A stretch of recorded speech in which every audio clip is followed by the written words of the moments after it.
You're looking really cool. Because the weather is also pretty cool out here. So what is your work about? I have no separation as to what's my life, what's my work. Profoundness of experience and impactfulness of your activity, this is all there is. That's why inner engineering, and that's my life, inner engineering. Sadhguru, when did you suffer the last time? But I've never really had any personal suffering.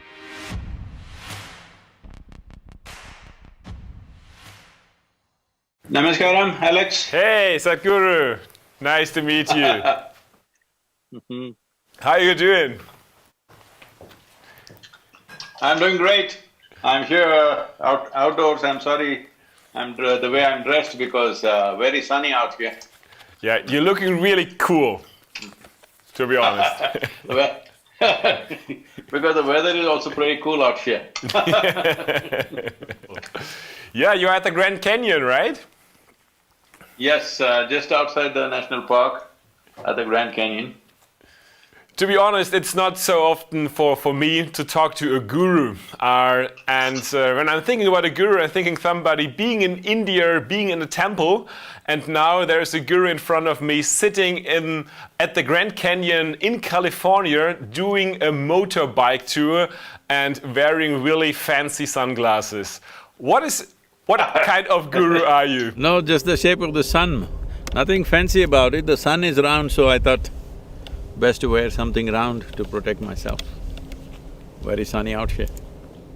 So, your entire life you have an amazing impact on people. Today, many people following your ideas about leadership, about self-development, about coaching. So, what is your work about?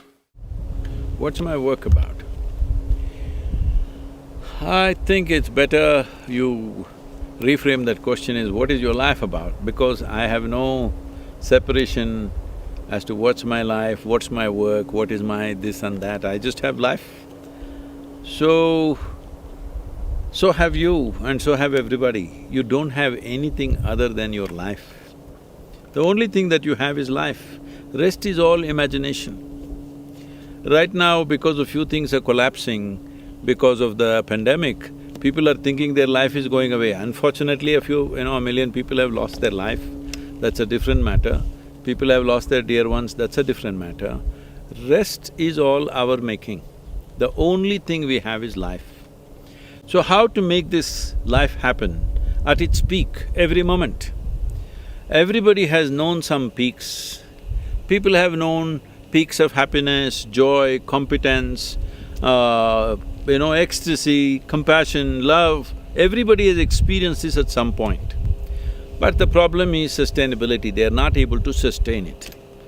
They hold those moments as cherished moments as if rest of the time they are not capable of it. This has happened simply… See, suppose because you're German I'm saying this, suppose you guys… you're making good cars, let me acknowledge you, I'm also driving one. Even my motorcycle is German right now. So, you're making good machines. Suppose you make a motorcycle or a car which starts only once a month it starts, rest of the time you can't start it. You will junk it or no? So right now people are like this, once in a way they are in their peak, rest of the time they are down, simply because they have not engineered themselves properly. So, my work and my life is about helping people to engineer themselves so that they are at the peak of their experience. Because when it comes to life, there are only two things, what you call as my life. Profoundness of experience and impactfulness of your activity, this is all there is. Without profoundness of experience, impactfulness of activity is hugely crippled. Without a strong experience within you, you cannot impact the world in a big way. So, activity is about impact. Life is about profoundness of experience. People may think, no, that's not what I want money, I want family, I want love, I want children, I want wife, I want husband. Well, all this you want only because you believe it will bring some profoundness of experience. So that's what I'm saying, how you do it is up to you. But profoundness of experience and impact in the activity that maximum impact that we can create with activity is all there is in life. For this, you need to be a well-engineered machine, and that's my work. That's why inner engineering, and that's my life, inner engineering. How do I get profoundness experience to have that inner strength in me? See, right now your whole experience of life is limited to 5 sense organs. What you see, what you hear, what you smell, what you taste, what you touch. From this you have gathered data. From that data, you're thinking things up. Right now, from where you come in Europe, too much significance has been given to human thought. In the yogic culture, we don't give any significance to your thought, but we are very, very interested in the quality of your attention. Because human attention is the most important thing. It is human attention which opens up doors. Most significant discoveries and realizations in the world happened when people had a very keen sense of attention. Say, for example, all these things happen in Europe, so I'm taking European examples. An apple fell. Apples were always falling. An apple fell, somebody was attentive, not thinking, just attentive, and laws of gravity. Well, a man tired of his work went and got into a bathtub, water overflowed, you have loss of flotation. A coffee kettle boiled over, there you have the steam locomotive or steam engine. Like this, most significant scientific discoveries also happened when human beings had the attention, not thought process. Because thought is just recycling of your existing data, nothing new will come out of it. Thought is a way of exploring the permutations and combinations of what you already know. You cannot know something new with your thought process, but attention can open up any door. If your attention is keen enough, intense enough and can be sustained, there is no door in the universe that cannot be opened for you. So, yeah, how do I get that state? I mean, Albert Einstein already said you don't solve a problem where you created it, so how can I change that? Well, we sent you in an engineering online program. I heard you did only 1 or 2 sessions. See, no attention. No, already three out of 7, yeah. And I really enjoyed it. I just started this week. See, today people are carrying attention deficiency as a badge on their sleeve. They say, my attention is only 2 minutes, 1 minute. Well, if you have no attention, you will not know life, because involvement can happen only with attention. Where there is no involvement, there is no life. Anything for that matter, the food that you eat, the people who are around you, the work that you do, or anything in the universe, where there is no involvement, there is no experience of life. Involvement will not come without attention. Attention is needed. With thought, you always go away from what is there. You're in this place, you're thinking something else. When you go to that place, you will be thinking about this place. This is the nature of the thought, because thought is just recycling of the memory that you already have. So how do I get on another level, not to thought, to experience, to feel, to create my life? There are 4 more sessions. Alexander. And to assist… To assist that, there are practices. Once you bring the necessary practices, you need to create a little distance between yourself and your psychological drama, yourself and your physiological drama. Why this distance is needed is, what you call as my body or your physiological structure is an accumulation of the food that you've eaten, or in a way, it is a piece of the planet that you have gathered. Most people don't get this when they're alive. Only when you bury them, they seem to understand they are part of the planet. Till then, they don't get it. But actually, you're just a piece of the planet. It's a food that you've eaten here. So it's an accumulation. What you accumulate can never be you, it can only be yours.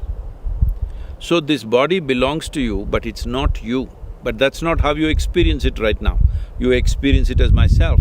Similarly, all the content that you have in your mind is also accumulated over a period of time. Through the sense organs, by seeing, hearing, smelling, tasting, touching, we have gathered information. What you acquire can belong to you, cannot be you. So if you create a distinction between what is you and what is not you, or in other words, if a little bit of space arises between you and your body, between you and your mind, then you are free from this entire process. Now you can conduct your body and mind according to your will. See, your body and mind are supposed to take instructions from you, but most of the people are… See, 95% of the human suffering is because of their own mind, all right? Most human beings are suffering their own intelligence. To give you this level of intelligence, it took millions of years of evolution, and now people are suffering this. Now they want to soak their brains in alcohol every weekend so that, it doesn't work for 2 days and it gets some relief. Problem is that your own intelligence has turned against you because you never paid attention as to how to take charge of your own faculties. People are suffering their own thought and emotion. People are 50, 60 years of age, still they have not figured out how to handle their thought and emotion. When will you figure it out? When? At the end of your life? It's time. This is what inner engineering is about. At least your body and mind should take instructions from you. For this, a little separation is needed. Probably at the end of this 7 sessions, you have a practice called Isha Kriya, otherwise it's just directly available on the app free of cost. People can do this Kriya. It will help you to create a little distance between yourself and everything that you've accumulated in the form of body and the psychological structure. Little space, this is the end of suffering, because the only 2 types of suffering that human beings know is physical suffering and mental suffering. Once there is a little space between you and that, there is no such thing as suffering. Only when there is no fear of suffering will you walk full stride in your life. Otherwise, every step is half a step. I feel this fear of suffering has crippled human genius, has crippled human competence, has crippled variety of possibilities that human beings could be, simply because always the question is, what will happen to me, what will happen to me? What will happen to me means what? Will I end up suffering? That's what it is about. Yeah, it sounds too easy to overcome yourself and to understand that you are more than your own body, and that this helps to stop suffering. Can you give us more details? Why is it so important to understand that, and what does it really mean in this, that you really are more than your body? What are we at the end of the day when we are more than our bodies? So this is crazy. Now you are asking me what you are. Now this is a big problem. See, if you don't know what you are, whatever you do will be wrong, isn't it? See, for example, right now, you're using technology. I don't know whether you do it yourself or somebody else is doing it for you. Let's say the camera which is sitting in front of you. Somebody knows how to handle that. How do they know how to handle it? Because they know how it works, what is the engineering behind it, what it is, so they know how to use it. Because of that, you and me are talking efficiently. Suppose that person who handles your camera doesn't know what is what and he handles it, it not only will not work, above all, in 3 days it will be ruined. This is what is happening to human beings. They're just ruining themselves because they don't understand the fundamental mechanics of what this human mechanism is. Without knowing what this is, if you try to deal with such a sophisticated machine, do you agree with me? This human mechanism is the most sophisticated and complex technology on the planet. So when you are given such a thing, you must at least read the user's manual, isn't it? So what we are calling as inner engineering is a kind of a user's manual, how to deal with this. If you know how to operate this is the most fantastic machine. Human intelligence should be a solution for everything. But human intelligence has become the biggest problem. What people are suffering, see, if I'm with you, Alex, and I'm suffering, I can say I'm suffering because of you. Always people are doing this to each other.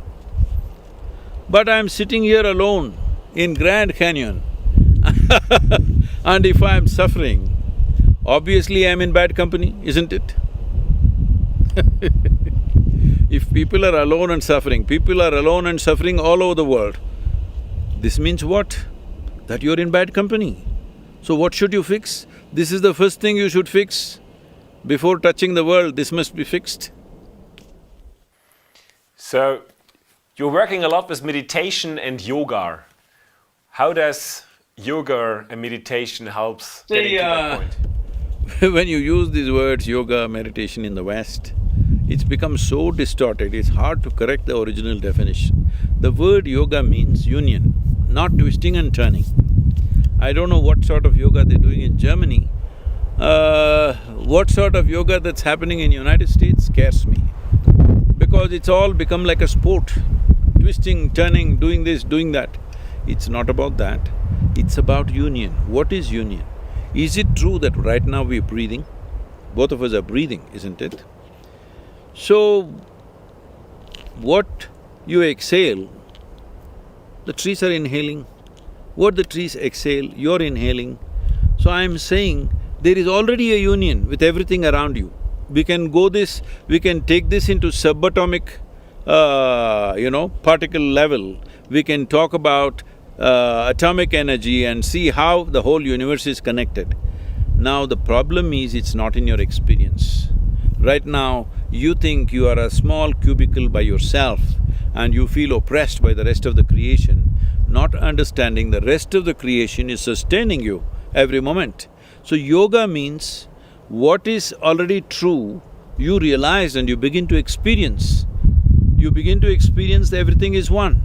I just used this simple process of breathing with trees and started a movement with which millions of trees have been planted right now, where the green cover in this particular state has gone up by 7 to 8% in the last 18 to 20 years' time, simply by people experiencing that what we exhale, the trees are inhaling, 1/2 of my breathing apparatus are actually hanging out on the tree, and it's a fact.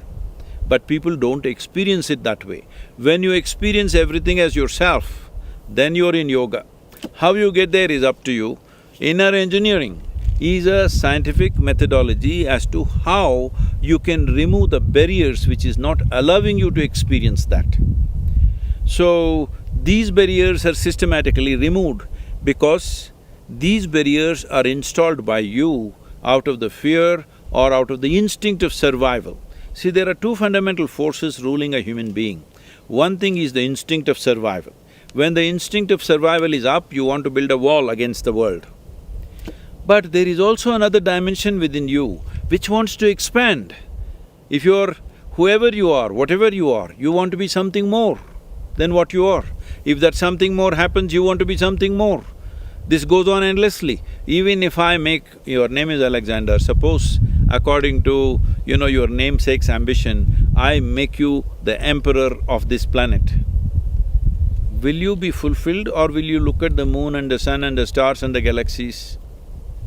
You will look at it, isn't it? So, you have a longing. This is not installed by anybody, instilled by anybody. This is not a teaching or a philosophy. This is a natural longing in a human being to expand limitlessly. If you want to expand limitlessly, can you do it physically? If you try to do it physically, you will end up as a disaster like Alexander the Great, because half the world conquered, a miserable man, and in the end, an Indian mosquito kills him, all right? That too a female mosquito kills him because trying to physically expand will lead to a disaster. So once you understand your expansion or your desire is not about something more, it's about all. It is just that it's coming in installments in your mind. But actually, if you sit here and look at it, what would be absolutely fulfilling for you? You want to expand limitlessly. Limitlessness or boundlessness is not possible in the very nature of physical life, because physicality always happens with a defined boundary. If there is no defined boundary, there is no physical sense. So there is something within you longing to experience life beyond physical nature. Your tango with physical world is only because of the body that you have gathered, isn't it? It's only because of the body that you have gathered, you have a certain relationship with the physical world. Otherwise, you have no relationship with the physical world. So, physical body is very necessary to walk this planet, but it is your vehicle. It is like you got into your BMW. I'm using the word BMW because these are the three traps: body, mind and the world. You get involved and entangled in this. You drove your BMW, but somewhere you want to get out of the car, isn't it? You don't want to live in the car for the rest of your life. As a vehicle, it may be a good vehicle, but when time comes, you must to get off. Right now, that ability you have given up. Inner engineering is a process to give you this, that if you sit here, your body is here, your mind is there, what you is little away from these two things. Once this happens, this is the end of suffering.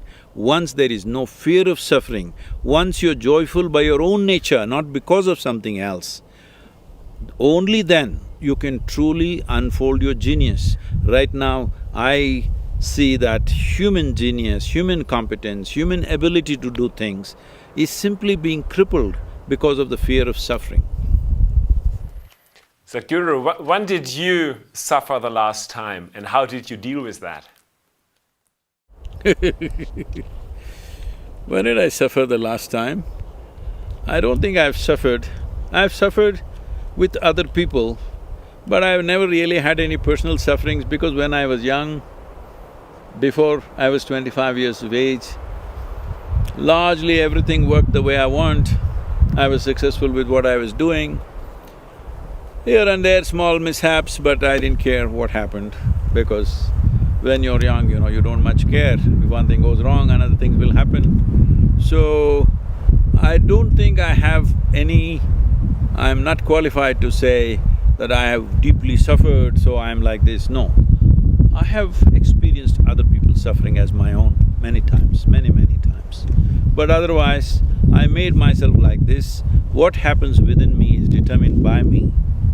If what happened within you is determined by you, would you choose suffering or joy? Joy. I also made the same choice. It sounds so easy when it comes out of your mouth, that we only need to understand that we only need to understand that we are more than our bodies. Can you give us more ideas? Understanding is not good enough, you need to experience.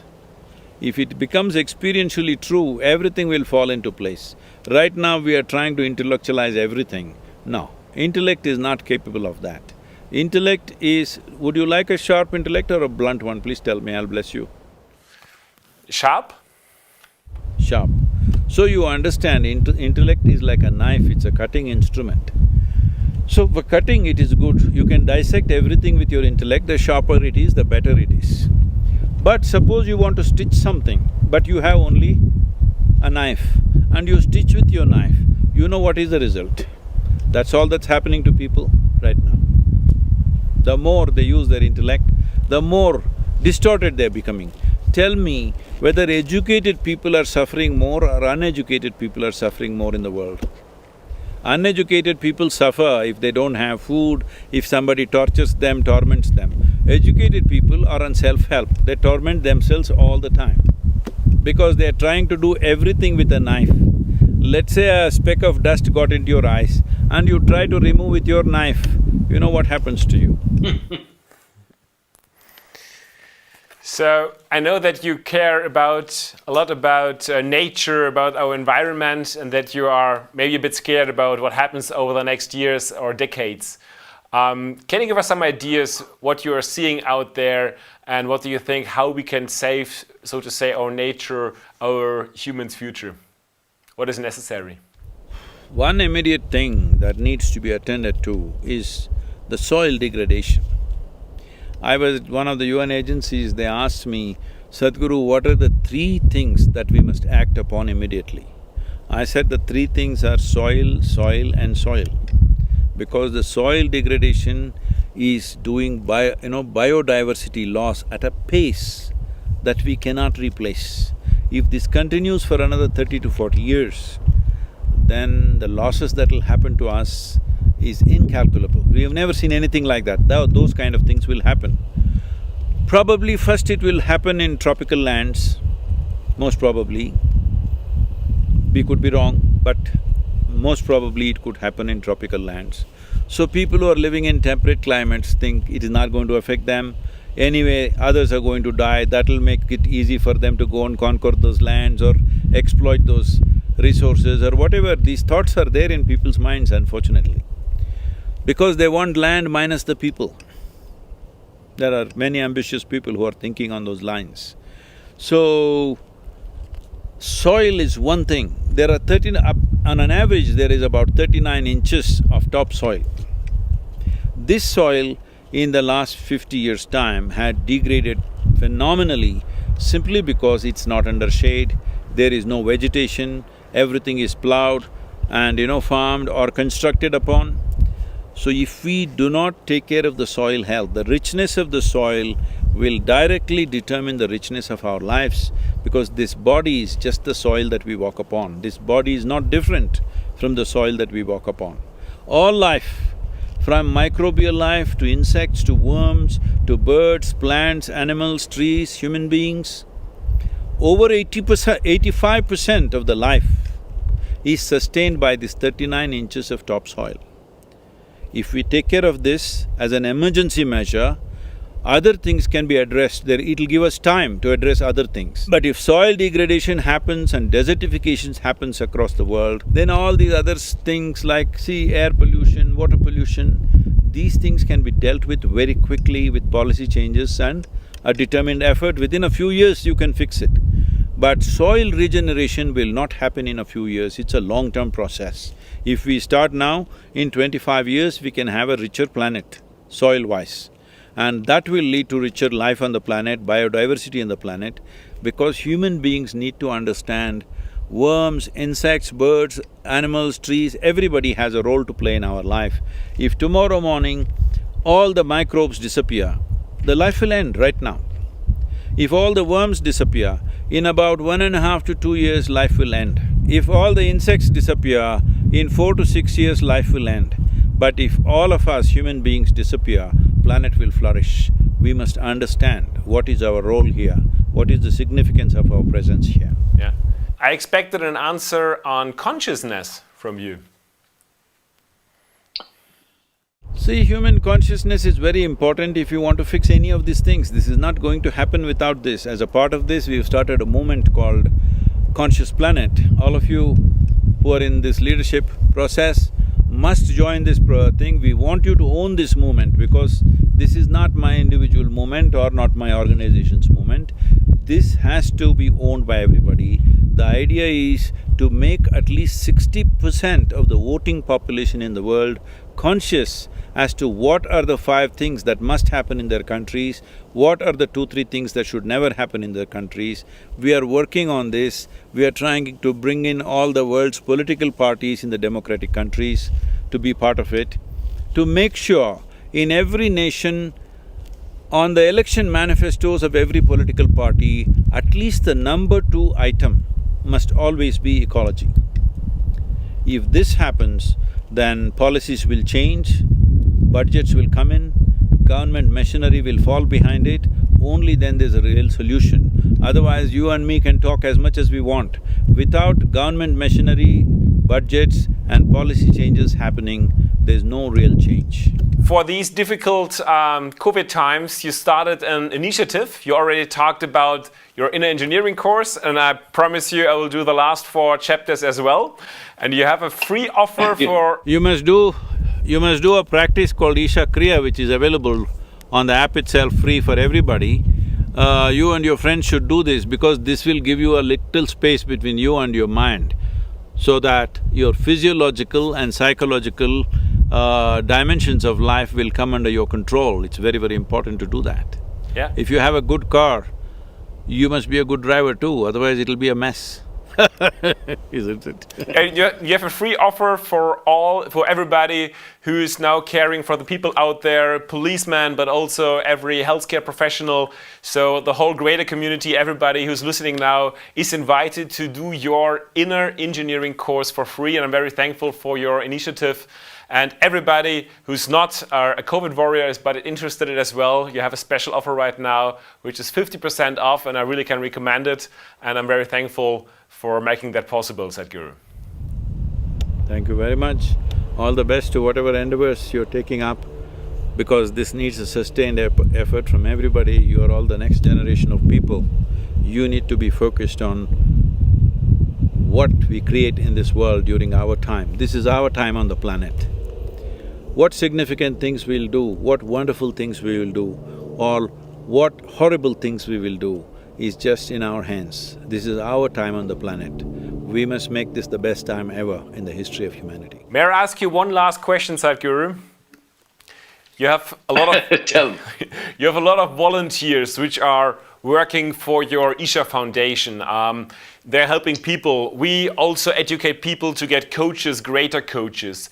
What is your best advice you give people who help other people to develop their own potential, to serve others? Your best advice? See, the best thing you can do is, it's not by advice, it's not by teaching that somebody will change around you. The best thing is that you must become an inspiring human being. Inspiring human being means you make yourself in such a way that 10 people around you aspire to be like you. They must see you as the ideal. And when you make this kind of a person, you must also estimate and see the kind of persona that you are exhibiting. Is it for large-scale well-being? There may be no absolute well-being, there may be always somebody who argues this is all bad, that's always there. But in your consciousness, have you fixed this, that you as a person is a conscious person who structures yourself in such a way that you are for maximum well-being on the planet? And that will naturally be inspiring. If you act in an inspiring way, if you live in an inspiring way, people around you will naturally grow up to that. Thank you very much. Thank you, Sadhguru. Have a good time in California. Was a pleasure. Thank you.